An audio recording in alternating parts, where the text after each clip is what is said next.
Hello students, कैसे हैं आप लोग। स्टूडेंट्स, आज हम लोग देखने जा रहे हैं conjugate of a complex number. पिछले लेक्चर में हम लोगों ने अपना एक्सरसाइज 11.2 कंप्लीट कर लिया था। इस लेक्चर में हम लोग देखेंगे कि कॉम्प्लेक्स नंबर के कंजुगेट क्या होते हैं, ठीक है, कैसे इसको रिप्रेजेंट करते हैं, क्या इसके प्रॉपर्टीज होते हैं, इन सभी चीजों के बारे में इसी वीडियो में जानेंगे। तो चलिए आज के वीडियो की शुरुआत करते हैं।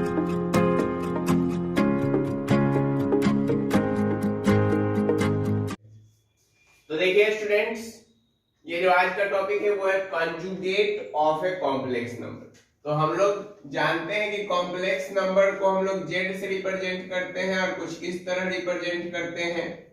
जेड बराबर क्या होता है, ए प्लस आयोटा बी, जहां पे कि ए जो होता है वह रियल पार्ट होता है और ये जो दूसरा वाला है यह इमेजिनरी पार्ट। क्लियर है? चलिए, अब यदि हमको कॉन्जुगेट देखना है, ठीक है, तो कॉन्जुगेट का कैसे हम लोग देखेंगे। तो कॉन्जुगेट को हम लोग या तो जेड बार या फिर जेड डैश या फिर जेड के ऊपर सी, कुछ इस तीन तरीके से हम लोग लिख के कॉन्जुगेट को रिप्रेजेंट करते हैं। ठीक है, तो लिखते कैसे हैं, यदि a प्लस आयोटा बी का हमको कंजुगेट लिखना है तो हमको बस उसको a माइनस आयोटा बी कर देना है। कहने का मतलब ये कि जो भी इमेजिनरी पार्ट है, कॉम्प्लेक्स नंबर का जो इमेजिनरी पार्ट है, उसके आगे का जो साइन होगा वह साइन चेंज हो जाएगा। क्लियर बात? जैसे कि मान लीजिए कि z है आपका 3 प्लस 4 आयोटा, तो z डैश जो होगा या फिर z बार जो कह लीजिए, तो यह हो जाएगा 3 प्लस 4 आयोटा के ऊपर बार साइन, तो ये 3 माइनस 4 आयोटा। क्लियर है? इसी तरह आप देख लीजिए, यदि z बराबर मान लीजिए कि 5 है, तो z का कंजुगेट क्या होगा, ये भी 5 रहेगा, क्योंकि यह 5 प्लस 0 आयोटा है, यहाँ पे 5 माइनस 0 आयोटा, तो बात वही रहना है, सिर्फ 5 ही रहना है। यदि मान लीजिए कि z का वैल्यू आपको कुछ ऐसा नंबर है जो कि सिर्फ और सिर्फ इमेजिनरी है, तो वहां पर जो है z का कंजुगेट इमेजिनरी के आगे का साइन बदल के लिखा जाएगा। मतलब कि कंजुगेट जो है रियल में, ठीक है, जब रियल रहेगा, ये देखिए रियल है, तो रियल में कंजुगेट का साइन में कोई बदलाव नहीं आएगा। ठीक है, यहां से हम लोग ये बात कह सकते हैं कि z जो है यह z मॉड के z जो है वह z कंजुगेट के बराबर होगा। कब? जब z का जो वैल्यू है वह क्या होगा, प्योरली रियल होगा। z क्या होगा, जब प्योरली रियल होगा तब z जो है मतलब कॉम्प्लेक्स नंबर, वह कॉम्प्लेक्स नंबर के कंजुगेट के बराबर होगा। क्लियर है स्टूडेंट? तो ये था कि कंजुगेट होता क्या है। कंजुगेट में हम लोग क्या करते हैं, तो कंजुगेट में कुछ नहीं करते, बस इमेजिनरी जो पार्ट है उसके आगे का साइन हम लोग सिर्फ बदल देते हैं। क्लियर है? यदि मान लीजिए कि आपका कुछ ऐसा है, z बराबर 5 माइनस 4 आयोटा, तो ये क्या बन जाएगा, z का कंजुगेट ये बन जाएगा 5 प्लस 4 आयोटा। यदि मान लीजिए कुछ ऐसा है, z का वैल्यू -6 माइनस 2 आयोटा, तो z का जो कंजुगेट हो जाएगा वह हो जाएगा -6 प्लस 2 आयोटा। यहाँ पर भी -6 रहा, यहाँ पर भी -6 रहा, हमें उससे कोई लेना देना नहीं है, हमें बस इमेजिनरी पार्ट के आगे का साइन देखना है और उसको बदल देना है। क्लियर बात है स्टूडेंट्स? अब देखिए, कॉन्जुगेट के कुछ लक्षण होते हैं, जैसे कि आप लोगों के कुछ लक्षण है ना, उसी तरह इसके भी कुछ गुण होते हैं, कुछ दोष होते हैं। तो इन गुणों और दोषों के बारे में जानेंगे।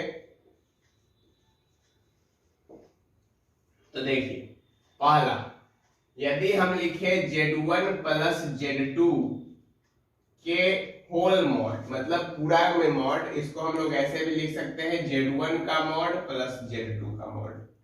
ठीक है, पहला प्रॉपर्टी क्या है, z1 प्लस z2 का यदि होल मॉड है तो यह z1 मॉड नहीं सॉरी कंजुगेट है। z1 प्लस z2 का यदि होल कंजुगेट है तो यह z1 का कंजुगेट प्लस z2 के कंजुगेट के बराबर होगा। जैसे कि एक एग्जांपल ले लीजिए, मान लीजिए कि हम लेते हैं Z1 अपना 4 + 3 आयोटा और Z2 जो है ये लेते हैं 5 + 6 आयोटा। तो यदि इस दोनों को जोड़ दें तो ये क्या हो जाएगा 9 + 9 आयोटा, और यदि इसका कॉन्जुगेट निकाले तो ये हो जाएगा 9 - 9 आयोटा होगा। लेकिन यदि इधर से चलते हैं तो Z1 का कॉन्जुगेट प्लस Z2 का कॉन्जुगेट, तो Z1 कितना है 4 + 3 आयोटा है, कॉन्जुगेट करेंगे तो 4 - 3 आयोटा हो जाएगा, और प्लस ये हो जाएगा 5 - 6 आयोटा, मतलब ये 4 5 9 - 9 आयोटा आ गया। क्लियर है स्टूडेंट्स? मतलब Z1 + Z2 का कॉन्जुगेट जो है यह किसके बराबर होगा, Z1 के कॉन्जुगेट के प्लस Z2 के कॉन्जुगेट के। सेम वे में माइनस का भी यही होगा, ठीक है, माइनस का भी यही होगा, Z1 - Z2 का होल में कॉन्जुगेट, ये क्या हो जाएगा Z1 का कॉन्जुगेट माइनस Z2 का कॉन्जुगेट। अब यहाँ देख लीजिए, यदि इस दोनों को माइनस कर दे, ठीक है, इसी में देखिए इस दोनों को यदि माइनस कर दे तो क्या हो जाएगा 4 - 5 मतलब -1 और 3 - 6 मतलब -3 आयोटा हो जाएगा। और इधर यदि बीच में माइनस का साइन हम लगा दे, इधर यदि बीच में हम लोग माइनस का साइन लगा दे तो ये क्या हो जाएगा, ये यहाँ पे आपका 4 - 5, 4 - 5 कितना हुआ 4 - 5 हो गया -1 और -3 आयोटा और -6 आयोटा से ये +6 आयोटा में आ जाएगा, तो ये क्या +3 आयोटा आ गया। और यदि हम ये वैल्यू निकाले थे किसका Z1 - Z2 का, इसका यदि कॉन्जुगेट कर दे तो ये क्या आ जाएगा -1 + 3 आयोटा, ठीक है, और ये वैल्यू और ये वैल्यू दोनों वैल्यू बराबर आ गया। समझ में आया? पहला प्रॉपर्टी कि यदि Z1 + Z2 का कॉन्जुगेट होगा तो वह Z1 के कॉन्जुगेट प्लस Z2 के कॉन्जुगेट के बराबर होगा। अब देखिए स्टूडेंट्स, तीसरा प्रॉपर्टी जो है वो आपका है Z1 * Z2 का कॉन्जुगेट, ठीक है, ये हो जाएगा Z1 का कॉन्जुगेट * Z2 के कॉन्जुगेट के बराबर। क्लियर है? अब देखिए इसका भी एक एग्जांपल लेके देखते हैं क्या यह बात सही है कि नहीं है। तो यही लेते हैं एग्जांपल। तो पहले है 4 + 3 आयोटा * 5 + 6 आयोटा, ये दोनों को मल्टीप्लाई करना है। तो 4 5 या 20 प्लस 4 6 या 24 और 3 5 या 15, तो 24 और 15 कितना होता है 39 आयोटा, और प्लस 18 आयोटा स्क्वायर, तो 18 आयोटा स्क्वायर बन जाएगा आपका क्या -18, तो ये बन जाएगा 2 + 39 आयोटा। अब यदि इसका ले ले क्या कॉन्जुगेट, तो ये बन जाएगा 2 - 39 आयोटा। ये तो आ गया जब मल्टीप्लाई करवा दिए और तब कॉन्जुगेट निकाला तब। अब पहले से ही कॉन्जुगेट निकाल के मल्टीप्लाई करवाए, तो 4 - 3 आयोटा, 4 - 3 आयोटा इंटू 5 - 6 आयोटा। तो देखिए यहां से क्या आ गया, ये आ जाएगा 4 5 या 20, 4 5 या 20 माइनस 4 6 या कितना होता है 24 आयोटा और 3 5 या 15, मतलब यहाँ से आ गया 39 आयोटा और प्लस 6 3 या 18 आयोटा स्क्वायर, मतलब ये भी क्या आ गया 2 - 39 आयोटा। मतलब हमारा जो वैल्यू हमने निकाला 2 - 39 आयोटा और यहाँ पे भी आया 2 - 39 आयोटा, मतलब Z1 * Z2 का कॉन्जुगेट जो होगा यह बराबर होगा Z1 के कॉन्जुगेट के * Z2 के कॉन्जुगेट के। सेम प्रॉपर्टी जो है यहाँ पे फॉलो होगा डिवाइड में भी। सेम प्रॉपर्टी कहाँ फॉलो होगा, डिवाइड में भी फॉलो होगा स्टूडेंट्स। चौथा जो प्रॉपर्टी है इसका ये है Z1 / Z2 का कॉन्जुगेट, ये बराबर होगा Z1 के कॉन्जुगेट के बाय Z2 के कॉन्जुगेट के। क्लियर है? यहाँ पर आप लोग एक बात और ध्यान रखें कि यदि Z1 + Z2 + Z3 till Zn मतलब n टर्म तक का भी कॉन्जुगेट होना, तो आप सबका जो टोटल कॉन्जुगेट होगा और सबका सेपरेट कॉन्जुगेट दोनों का वैल्यू बराबर आएगा।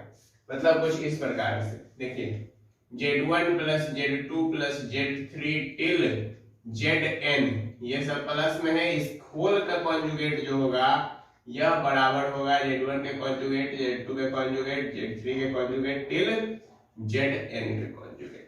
ठीक है, सेम प्रॉपर्टी माइनस में ही फॉलो होता है, सेम प्रॉपर्टी मल्टीप्लाई में भी फॉलो होगा और सेम प्रॉपर्टी डिवाइड में ही फॉलो होगा। लेकिन डिवाइड में हम लोग बस दो ही कॉम्प्लेक्स नंबर को डिवाइड करते हैं। अब देखिए यहां पर एक बात और ध्यान में रखिए कि ये जो Z2 है यह जीरो नहीं होना चाहिए। ठीक है, यदि Z2 जीरो हो गया तो किसी भी नंबर के बाई में यदि जीरो आ जाता है तो वह हमें इंफिनिटी का वैल्यू देता है। तो इसलिए यदि Z2 जीरो हो गया तो यह प्रॉपर्टी जो है पूरी तरह से गलत हो जाएगा। तो इसलिए Z2 का वैल्यू कभी भी जीरो नहीं होना चाहिए। बस इस चीज का आपको रखना पड़ेगा क्या, ध्यान। क्लियर है स्टूडेंट्स? चलिए फिफ्थ प्रॉपर्टी जो है इसका ये क्या है, Z इंटू जेड का मॉड। ठीक है, Z इंटू जेड का कॉन्जुगेट। बार बार मुझे मॉड ही याद आ जा रहा है। अच्छा, पहले मल्टीप्लीकेशन से पहले एडिशन कर लेते हैं। Z प्लस जेड का कॉन्जुगेट ये आपको क्या देता है, Z प्लस जेड का कॉन्जुगेट क्या देगा आपको, ये देगा कोई purely real number, purely real number. ठीक है, जैसे कि मान लीजिए कि हम लोग Z ले लेते हैं 5 प्लस 4 आयोटा। ठीक है, 5 प्लस 4 आयोटा, तो Z का जो कॉन्जुगेट होगा वह हो जाएगा 5 प्लस 4 आयोटा का कॉन्जुगेट। मतलब ये बन जाएगा 5 plus 4 iota plus 5 minus 4 iota. तो मतलब कि यह बन गया वैल्यू 10। तो 10 एक प्योरली रियल नंबर है।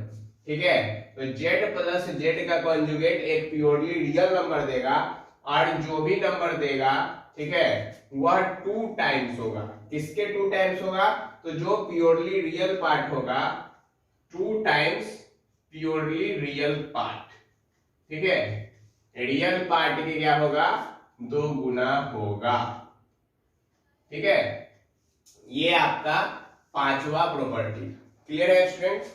यदि हम इसको सब्ट्रैक्ट कर दें, ठीक है, यहां पे तो हमने एडिशन देखा, यदि अब हम लोग इसको सब्ट्रैक्ट कर दें मतलब Z माइनस जेड का मॉड, तो यह आपको एक प्योरली इमेजिनरी नंबर देगा, प्योरली इमेजिनरी नंबर देगा और वह भी क्या होगा, 2 टाइम इमेजिनरी पार्ट के होगा। ठीक है, प्योरली इमेजिनरी देगा और 2 टाइम इमेजिनरी पार्ट के होगा। यहां से एग्जांपल लेते हैं, जैसे यहाँ 5 प्लस 4 आयोटा था, यही लेते हैं 5 प्लस 4 आयोटा और माइनस 5 प्लस 4 आयोटा का कॉन्जुगेट। तो ये क्या बन गया, 5 plus 4 iota minus 5 minus 4 iota, मतलब 5 plus 4 iota minus 5 plus 4 iota. 5 से 5 कैंसिल आउट, 8 आयोटा। तो इमेजिनरी पार्ट का क्या हो गया स्टूडेंट्स, 2 गुना हो गया। क्लियर? तो 6 प्रॉपर्टी आपको अभी मैंने बताए हैं और भी प्रॉपर्टी है। ठीक है, तो चलिए इसको इरेज करते हैं 6 प्रॉपर्टी को। इतना तक मुझे उम्मीद है आप लोगों ने लिख लिया होगा, समझ लिया होगा। अब चलते हैं 7वें प्रॉपर्टी की तरफ। 7वां प्रॉपर्टी स्टूडेंट है कि यदि Z का कॉन्जुगेट कर दिया जाए तो यह वैल्यू हमें Z दे देगा। ठीक है, Z के कॉन्जुगेट का कॉन्जुगेट यदि कर दिया जाए तो यह वैल्यू हमें क्या दे देगा, Z दे देगा। कैसे देगा देखिए, मान लीजिए कि हम लेते हैं 5 प्लस 4 आयोटा और इसका करते हैं कॉन्जुगेट, तो ये बना देगा 5 माइनस 4 आयोटा। ठीक है, जो Z लिया था हमने, Z क्या लिया है, 5 प्लस 4 आयोटा और हमने इसका करा है कॉन्जुगेट, तो ये बन गया 5 माइनस 4 आयोटा और फिर से इसका कॉन्जुगेट कर दिए तो क्या बन गया, 5 प्लस 4 आयोटा। मतलब जो हम लोगों ने लिया था वही हमें मिल गया, जो हम लोगों ने लिया था वही हमें मिल गया। तो यहाँ पर इस बात का ध्यान रखें कि Z के कॉन्जुगेट का कॉन्जुगेट जो होगा वह Z के बराबर होगा। क्लियर है? एक प्रॉपर्टी तो मैंने आपको यहीं पे बता दिया था पहले ही कि यदि जो है Z आपका Z के कॉन्जुगेट के बराबर है तो जेड जो है आपका वह क्या होगा, प्योरली रियल होगा। ठीक है, मतलब कि यहां पर यदि जेड और जेड कॉन्जुगेट बराबर है तो यह प्योरली रियल होंगे। और एक और प्रॉपर्टी लिख लीजिए कि यदि जेड जो है, ठीक है, यदि जेड का वैल्यू जेड कॉन्जुगेट के बराबर होगा तो वह तो प्योरली रियल हो गया। लेकिन आप यहाँ पे एक बात गौर कीजिए कि यदि जेड का वैल्यू, ठीक है, जेड का वैल्यू और जेड कॉन्जुगेट का जो वैल्यू है उसमें माइनस आ जाए, मतलब आप इसमें माइनस लगा लीजिए या फिर इसमें माइनस लगा लीजिए। चलिए इसमें भी माइनस लगाते हैं, तो यहाँ पे जेड जो है वह क्या होगा, प्योरली इमेजिनरी होगा। ठीक है, ये क्या होगा, जेड प्योरली इमेजिनरी, मतलब निगेटिव ऑफ कॉम्प्लेक्स नंबर का जब कंजुगेट करेंगे तो हमें जेड इमेजिनरी, मतलब मान लीजिए कि -4 आयोटा है, इसका कंजुगेट किए तो 4 आयोटा मिल गया, ये दोनों एक दूसरे के निगेटिव है। ठीक है, यहाँ पे जेड क्या है, प्योरली इमेजिनरी है। क्लियर बात है। उसके बाद एक 10th प्रॉपर्टी, ठीक है, कि if z is a complex number, z यदि एक कॉम्प्लेक्स नंबर है तो z का कॉन्जुगेट इज मिरर इमेज,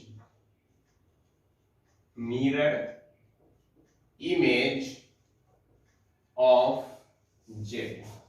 यदि z एक कॉम्प्लेक्स नंबर है तो z का जो कॉन्जुगेट है वह मिरर इमेज होगा कॉम्प्लेक्स नंबर के। अब कैसे इस बात को पता करेंगे, तो देखिए मैं यहाँ पे बनाने जा रहा हूं एक ग्राफ, और ग्राफ से हम लोग समझेंगे।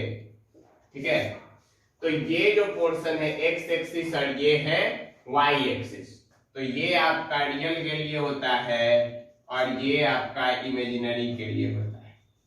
तो मान लेते हैं कि हम लोग एक कॉम्प्लेक्स नंबर लिए 5 + 4 आयोटा। ठीक है, कॉमन एग्जांपल लेके हम चल रहे हैं सब में। तो 5 + 4 आयोटा को यदि हम रिप्रेजेंट करें तो 1 2 3 4 5, 1 2 3 4, ये है 0,0 का पॉइंट। तो ये अपना कुछ कहाँ आएगा, यहाँ पे आएगा। ठीक है, ये आएगा यहाँ पे 5 + 4 आयोटा, यहां आएगा। अब यदि हम इसका निकालते हैं कॉन्जुगेट, ठीक है, यदि हम इसका निकाले क्या, कॉन्जुगेट, तो ये आपका 5 + 4 आयोटा से 5 - 4 आयोटा में बदल जाएगा और -4 आयोटा आपको नीचे की तरफ इधर कुछ दिखेगा।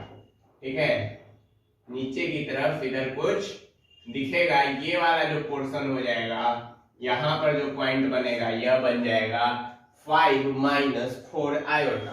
तो ये दोनों जो हैं आपस में अपने मिरर इमेज है। क्लियर, कि यदि z कोई कॉम्प्लेक्स नंबर है तो z का जो कॉन्जुगेट होगा वह z का क्या होगा स्टूडेंट्स, मिरर इमेज होगा। क्लियर, तो कॉन्जुगेट आपको समझ में आ गया, इसके जो 10 प्रॉपर्टीज थे ये आपको समझ में आ गए, इसको रिप्रेजेंट किस चीजों से करते हैं ये भी आपको समझ में आ गया। तो इस लेक्चर में हम लोग सिर्फ और सिर्फ कॉन्जुगेट के बारे में ही डील करेंगे, फिर नेक्स्ट लेक्चर में मिलेंगे तो हम लोग मॉडुलस के बारे में डील करेंगे। तब तक के लिए बाय बाय।